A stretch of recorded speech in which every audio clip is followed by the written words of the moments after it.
ನಮಸ್ಕಾರ ರೀ ಎಲ್ಲರಿಗೂ. ಉತ್ತರ ಕರ್ನಾಟಕ ಸೈಡ ಬೆಳಗಿನ ವಿಶೇಷ ತಿಂಡಿಗಳಲ್ಲೊಂದಾದಂತಹ ತಾಲಿಪಟ್ಟನ್ನು ಯಾವ ರೀತಿ ಮಾಡೋದು, ಆಮೇಲೆ ತಾಲಿಪಟ್ಟಿಗೆ ಯಾವ್ಯಾವ ಹಿಟ್ಟನ್ನು ಉಪಯೋಗಿಸ್ತಾರೋ, ಆಮೇಲೆ ಆ ಹಿಟ್ಟಿನಿಂದ ಆಗುವಂಥ ಆರೋಗ್ಯದ ಲಾಭಗಳೇನೇನು ಅನ್ನೋದನ್ನು ತಿಳ್ಕೊಂಡು ಬರ್ರಿ. ನಾನು ಇಲ್ಲಿ ಮೊದಲಿಗೆ ಒಂದು ಈರುಳ್ಳಿನ ಸಣ್ಣದಾಗಿ ಕಟ್ ಮಾಡಿ ಇಟ್ಕೊಂಡಿನಿ. ಆಮೇಲೆ ಹಸಿ ಕೊತ್ತಂಬರಿ ತೊಗೊಂಡಿನಿ, ತೊಳೆದು ಹೆಂಚಿಟ್ಕೊಂಡಿನಿ. ಆವಾಗ ಒಂದೆರಡು ಮೆಣಸಿನ್ಕಾಯಿನ ಸಣ್ಣದಾಗಿ ಕಟ್ ಮಾಡಿ ಇಟ್ಕೊಂಡಿನಿ. ಒಂದು ಬೆಳ್ಳುಳ್ಳಿನ ಸಣ್ಣದಾಗಿ ಕಟ್ ಮಾಡಿ ಇಟ್ಕೊಂಡಿನಿ ನೋಡ್ರಿ. ಇವಾಗ ಈ ಬೌಲ್ ಅಳತೆಯಲ್ಲಿ ಅರ್ಧ ಬೌಲ್ ಆಗುವಷ್ಟು ಕಡಲೆ ಹಿಟ್ಟು ತೊಗೊಂಡಿನಿ ನೋಡ್ರಿ.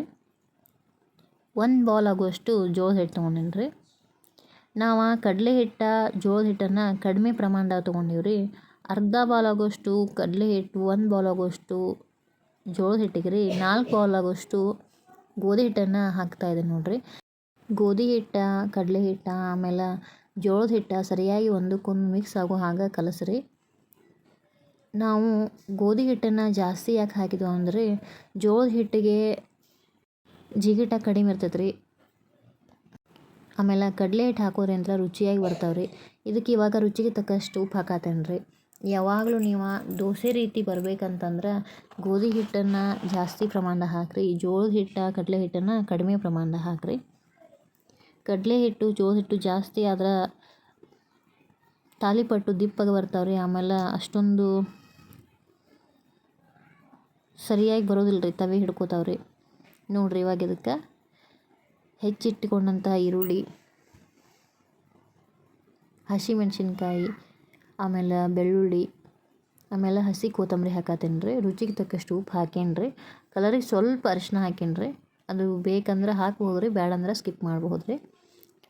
ಇವಾಗ ಇದನ್ನು ಎಷ್ಟು ನೀರು ಹಿಡಿಯುತ್ತೋ, ನಿಮಗೆ ಯಾವ ರೀತಿ ಬೇಕೋ, ದೋಸೆ ಹಿಟ್ಟಿನ ರೀತಿ ಬೇಕಂದ್ರೆ ದೋಸೆ ಹಿಟ್ಟಿನ ರೀತಿ ಮಾಡ್ಕೊರಿ.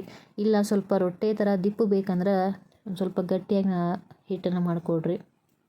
ನೀವು ತಟ್ಟಿ ಮಾಡೋರಿದ್ರೆ ಹಿಟ್ಟನ್ನು ಚಪಾತಿ ಹಿಟ್ಟಿನ ಹದಕ್ಕೆ ಒಂದು ಸ್ವಲ್ಪ ನಾದಿ ಮಾಡಿರಿ. ನಾನು ಇದನ್ನು ದೋಸೆ ರೀತಿ ಮಾಡಕತ್ತೀನಿ ರೀ ತಾಲಿಪಟ್ಟನ್ನು. ಅದಕ್ಕೆ ನೀರು ಜಾಸ್ತಿ ಹಾಕಿ ಕಲಿಸ್ತಾ ಇದ್ದೀನಿ ನೋಡ್ರಿ. ರೊಟ್ಟೆ ರೀತಿ ಬೇಕನಾರು ಸ್ವಲ್ಪ ಗಟ್ಟಿಯಾಗಿ ಮಾಡ್ಕೊಳ್ರಿ ನೋಡ್ರಿ. ಇವಾಗ ಹಿಟ್ಟು ರೆಡಿ ಆಯ್ತು ರೀ. ಇದಕ್ಕೆ ಜೀರಿಗೆಯನ್ನು ಹಾಗೆ ಡೈರೆಕ್ಟಾಗಿ ಹಾಕತ್ತಿಲ್ಲ ರೀ. ಇದನ್ನು ಸಣ್ಣದಾಗಿ ಸ್ವಲ್ಪ ಕುಟ್ಟಿ ಹಾಕ್ಕೊಂಡ್ರಿ ಅಂದರೆ ಫ್ಲೇವರ್ ಬರ್ತದೆ ರೀ ಜೀರಿಗೆದ್ದು. ಆಮೇಲೆ ಅಜೀರ್ಣ ಆಗುವಂಥ ಸಾಧ್ಯತೆ ಕಡಿಮೆ ಆಗ್ತದೆ ರೀ ನೋಡ್ರಿ. ಇವಾಗ ತಾಲಿಪಟ್ಟು ಹಿಟ್ಟು ರೆಡಿ ಆದ್ರಿ. ಇದಕ್ಕೆ ಹಸಿ ಶುಂಠಿನೂ ಹಾಕ್ಬೋದು ರೀ. ನಾನು ಹಸಿ ಶುಂಠಿನ ಹಾಕತ್ತಿಲ್ಲ ರೀ, ಸ್ಕಿಪ್ ಮಾಡೇನಿ ರೀ. ಬೇಕನ್ನೋರು ಹಾಕೋಬೋದು ರೀ ನೋಡ್ರಿ. ಇದನ್ನು ಸರಿಯಾಗಿ ಮಿಕ್ಸ್ ಮಾಡ್ಕೊತೀನಿ ರೀ. ಇದ್ರೊಳಗೆ ಗೋಧಿ ಹಿಟ್ಟು ಐತ್ರಿ, ಜೋಳದ ಹಿಟ್ಟು ಐತ್ರಿ, ಕಡಲೆ ಹಿಟ್ಟು ಐತ್ರಿ, ರುಚಿ ತಕ್ಕಷ್ಟು ಉಪ್ಪು ಐತ್ರಿ, ಸಣ್ಣದಾಗಿ ಕಟ್ ಮಾಡಿರೋಂಥ ಈರುಳ್ಳಿ, ಮೆಣಸಿನ್ಕಾಯಿ, ಕೊತ್ತಂಬರಿ, ಜೀರಿಗೆ ಎಲ್ಲ ಹಾಕಿ ಹಿಟ್ಟು ರೆಡಿ ಆಯ್ತು ನೋಡ್ರಿ. ದೋಸೆ ಹಿಟ್ಟಿನ ಹದಕ್ಕೆ ಮಾಡೇವ್ರಿ. ಗೋಧಿ ಹಿಟ್ಟನ್ನು ಅಡುಗೆ ಒಳಗೆ ಬಳಸೋದ್ರಿಂದ ರೀ ಆರೋಗ್ಯಕ್ಕೆ ತುಂಬ ಒಳ್ಳೇದು.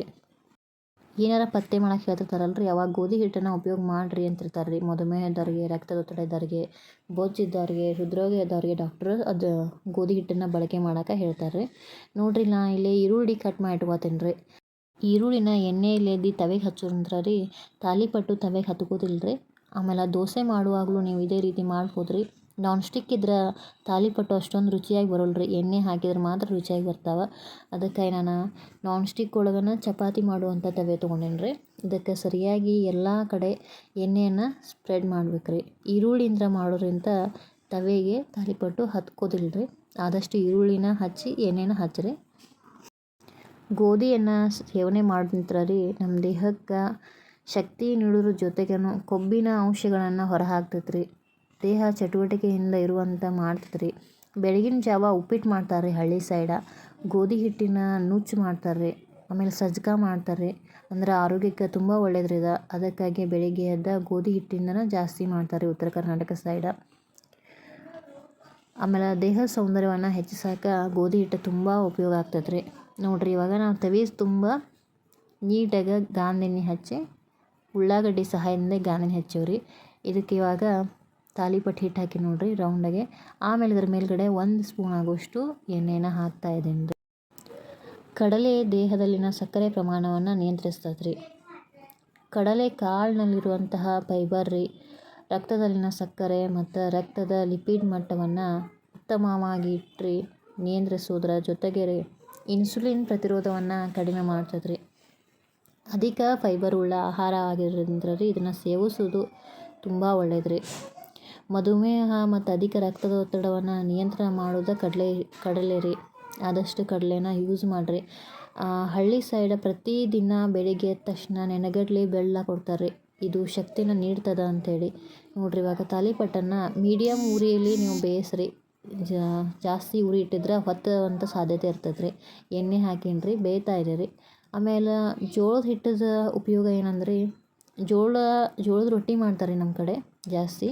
ಜೋಳವನ್ನು ಉಪಯೋಗಿಸಿದ್ರೆ ಮಧುಮೇಹಗಳಿಗೆ ತುಂಬ ಒಳ್ಳೆಯದು ರೀ. ಆಮೇಲೆ ಇದನ್ನು ನವಧಾನ್ಯಗಳಲ್ಲಿ ಒಂದು ಅಂತಾರೆ ರೀ ಜೋಳವನ್ನು.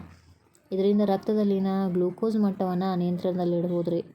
ಆಮೇಲೆ ಜೋಳದಲ್ಲಿರುವಂತಹ ಮ್ಯಾಗ್ನೇಷಿಯಮ, ಕ್ಯಾಲ್ಸಿಯಮ್ಮ, ವಿಟಮಿನ್ B3 ರೀ, ಇನ್ನಿತರ ಪೋಷಕಾಂಶಗಳು ಅದಾವ್ರಿ ಇದ್ರಾಗ ಜೋಳದಾಗ. ಆದಷ್ಟು ನಮ್ಮ ಸೈಡ್ ಎಲ್ಲರೂ ಬೆಳಿಗ್ಗೆ ಎದ್ದ ತಕ್ಷಣ ಜೋಳದ ರೊಟ್ಟಿನ ಮಾಡ್ತಾರೆ. ಬೆಳಿಗ್ಗೆ ಸಜ್ಜಕ, ಆಮೇಲೆ ಉಪ್ಪಿಟ್ಟು ಮಾಡ್ತಾರೆ, ತಾಲಿಪಟ್ಟು ಮಾಡ್ತಾರೆ. ಮಧ್ಯಾಹ್ನಕ್ಕೆ ಜೋಳದ ರೊಟ್ಟಿ ಅಂತ ಕಂಪಲ್ಸರಿ ಉತ್ತರ ಕರ್ನಾಟಕ ಸೈಡ್ ಎಲ್ಲರೂ ಮಾಡ್ತಾರೆ. ಆರೋಗ್ಯಕ್ಕೆ ತುಂಬ ಒಳ್ಳೇದು ರೀ. ನೀವು ಒಮ್ಮೆ ಟ್ರೈ ಮಾಡಿರಿ. ನಾನು ಜೋಳದ ರೊಟ್ಟಿ ವಿಡಿಯೋನೂ ಹಾಕಿದ್ದೇನೆ ರೀ, ನೋಡಿರಿ. ಜೋಳದ ಹಿಟ್ಟನ್ನು ಸೇವನೆ ಮಾಡೋಂಥವ್ರಿ ನಮ್ಮ ಮೂಳೆಗಳ ಬಲನ ಹೆಚ್ಚಿಸ್ಬೋದು ರೀ. ಹೃದಯದ ಆರೋಗ್ಯವನ್ನು ಕಾಪಾಡ್ತಾರೆ ಜೋಳದ ಹಿಟ್ಟು. ನಮ್ಮ ಸೈಡಲ್ಲಿ ಜೋಳದ ಹಿಟ್ಟನ್ನು ತಾಲಿಪಟ್ಟು ಮಾಡ್ತಾರೆ ರೀ. ಆಮೇಲೆ ರಾಗಿ ಮುದ್ದೆ ಮಾಡ್ತಾರಲ್ರಿ, ಅದೇ ರೀತಿ ಮುದ್ದೆ ಮಾಡ್ತಾರೆ ರೀ ಜೋಳದ ಹಿಟ್ಟಿಂದು. ಆ ವಿಡಿಯೋನು ಇನ್ನೊಮ್ಮೆ ಮಾಡಿ ಹಾಕ್ತೇನೆ ರೀ, ನೋಡಿರಿ. ಇವಾಗ ತಾಲಿಪಟ್ಟು ರೆಡಿ ಆಯ್ತು. ತವೆಗೆ ಒಂದು ಚೂರು ಹಿಡ್ಕೊಂಡಿಲ್ಲ ನೋಡಿರಿ.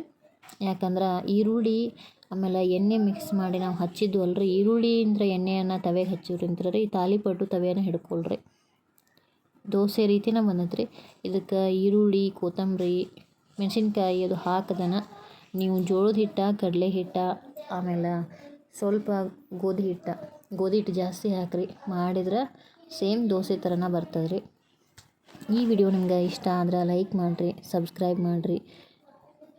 ನೀವು ಈ ತಾಲಿಪಟ್ಟನ್ನು ಒಮ್ಮೆ ಟ್ರೈ ಮಾಡಿರಿ. ಹೆಂಗೆ ಬಂತು ಅನ್ನೋದನ್ನು ಕಮೆಂಟಾಗಿ ತಿಳಿಸ್ರಿ.